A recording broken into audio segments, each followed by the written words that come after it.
This commenter asks if I like flirt poles. They mentioned that they were playing fetch with their dog but stopped because it seemed to make their dog more elevated, but because their dog has a strong prey drive, they got a flirt pole. So far it seems to be working out, but they're not sure. I think these are some really important observations and some really great questions that you're asking.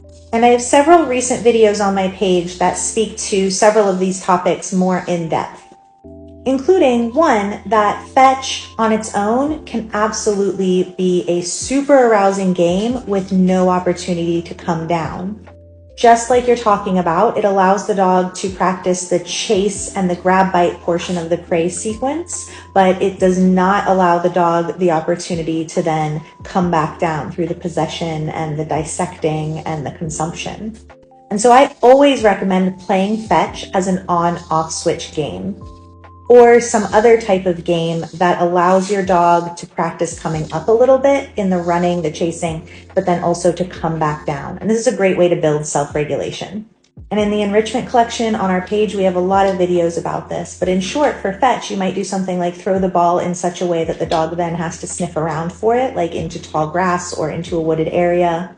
Or you might do away with traditional fetch altogether and use their fetch item to actually teach some nose work and have them seek it in that way. You could also have them fetch, or you could do this with tug, or you could do this with the flirt pole, where you do a little bit of the arousing part of the game and then you follow with a scatter feed, which gets them sniffing and eating, which brings their nervous system back down. Again, a great way to build self-regulation. And so that's what I would recommend doing with the flirt pole. And if you wanted to bring back fetch, you could do something like that to make it a game of self-regulation instead of a game of heightened arousal with no comeback.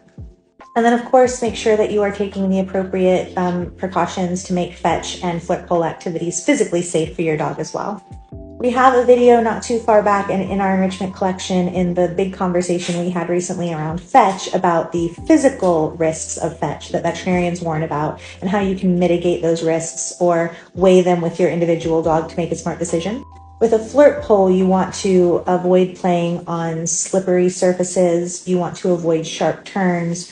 You don't want your dog jumping for the toy. You want to make wide arcs on the ground for your dog to chase. Some people traditionally do it while standing in place, but you can also run with the flirt pole if you like. And remember, if your dog is struggling to engage in the activity that brings them back down, that means the arousal was too high and we just need to lessen that arousal the next time around. Have fun. You're doing a great job.